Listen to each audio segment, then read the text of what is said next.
Thinking of the grinning and the smiling and the slapping hands with fans as he came into the ring, I wonder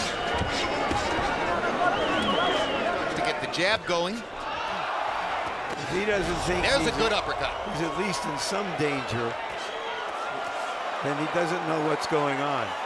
And he has a sense of urgency right now. You see the 9-year age difference in Alvarez's favor. 1 inch of height advantage to Gomez. Arm length advantage of a ½ inch measured from the armpit to the end of the fist for Alfonso Gomez. You got your instructions in the dressing room. Obey my commands at all times. Above all, protect yourself. Touch him up and come out the bell.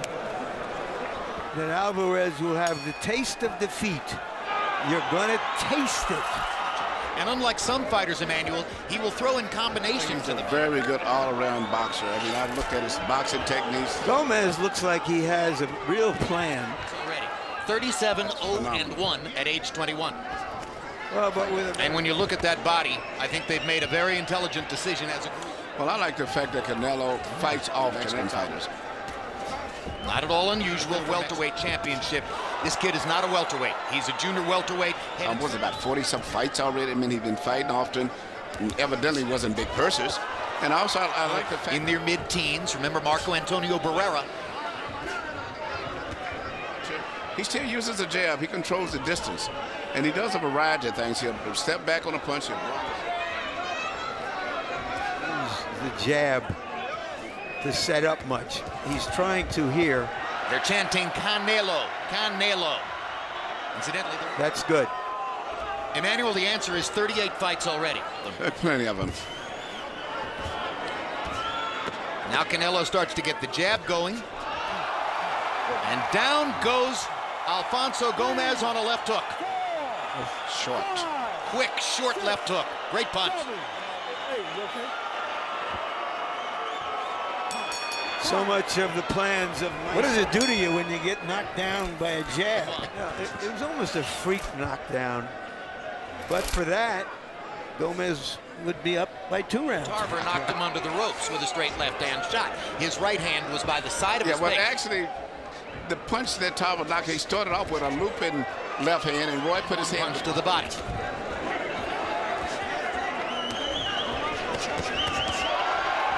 Again. Gomez the more active fighter. Gomez throwing more punches. Gomez landing at a reasonable enough rate. But he did get knocked down, so Canelo gets a 10-8 round. If he doesn't think there's a good uppercut. He's at least in some danger, then he doesn't know what's going on. And he has a sense of urgency right now. Arturo Gatti at the end of Gatti's career. He's landed some clean right hands. Gomez came to the U.S. when he was a child. He's now a citizen. And he fights more like an American fighter in a way. And Gomez's punches lose their snap as he's on his back foot for the moment. Another short jab for Alvarez, but now he connects.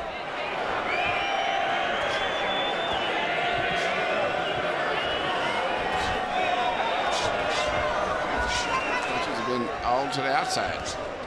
Harold Letterman gave the second round to Alfonso Gomez.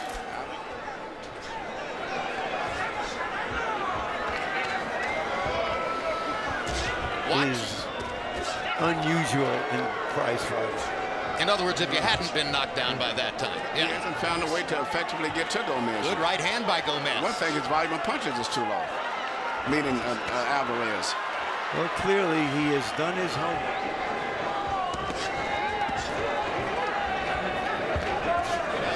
He lands his jab. Alvarez falls short with his twice in a row.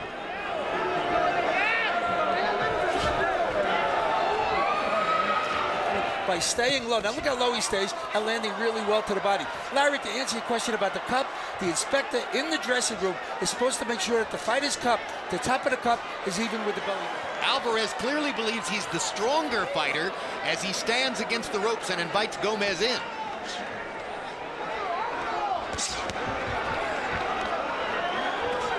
Throwing with abandon when he lets that uppercut go, particularly.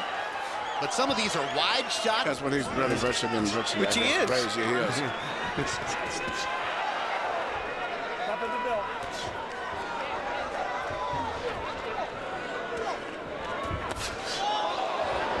You're watching live action in Staples Center in Los Angeles. Gomez fighting a gutsy, smart fight.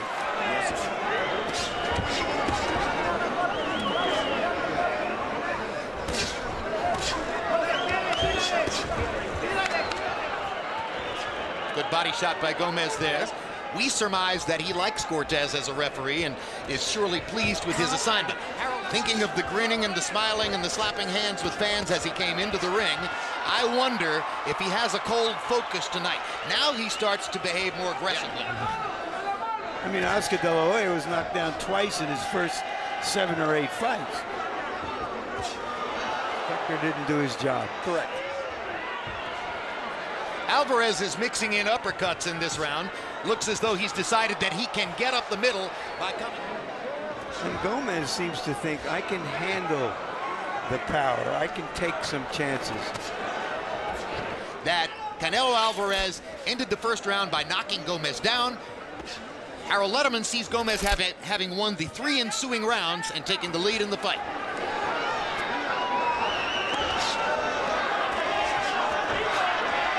And at the end of that combination, Alvarez in the gold trunks, Gomez in the white. This the last preliminary bout before our main event of this pay-per-view telecast. And I'm very surprised the fact that he is really, for the most part, setting the tempo of the fight. Corner saying, be patient, stick with it. Nothing happened. That sounded to me like don't abandon the plan.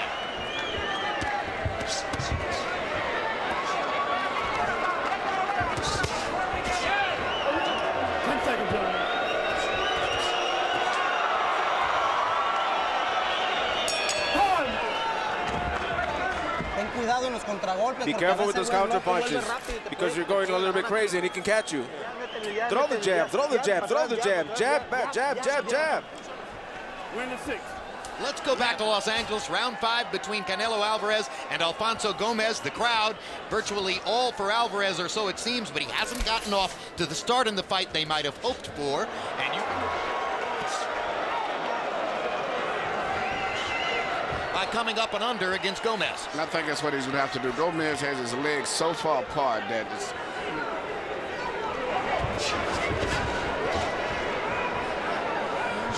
Well, a primary feature of a normal Canelo plan would be to get in enough body shots. I'm not sure since we've begun following Canelo Alvarez that we've ever seen him lose 3 rounds in a row on any scorecard.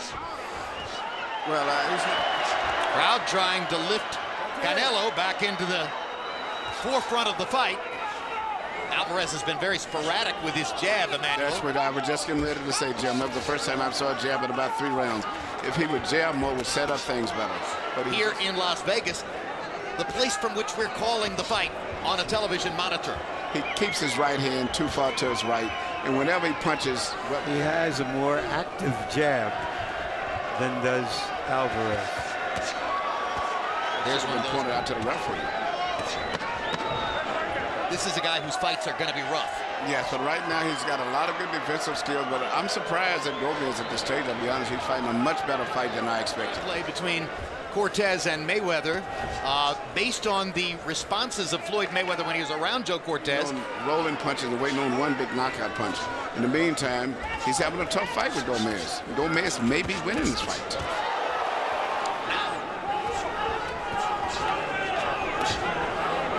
To the side of his face, which means it's very easy to hit him through the center with a punch.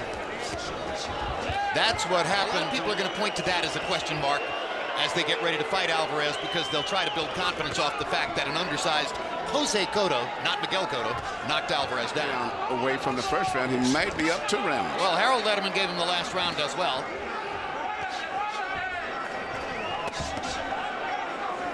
He's in any danger at all in this fight. I'm sure he's not worried at all about Gomez's punching power. The question is, why isn't Alvarez throwing more? And he's totally abandoned his jab. Meanwhile, Gomez has put together the best and most comprehensive plan I've ever seen from him. Now Alvarez begins to put combinations together again. That was a solid shot. He's getting the crowd back into the fight. Good right hand up. Gomez is badly hurt. Canelo's got a chance to finish, and the referee's going to stop it right away. Too quick. Too quick. Gomez was not out of there yet. Canelo may have been headed toward the stoppage, but that was too quick. Agreed.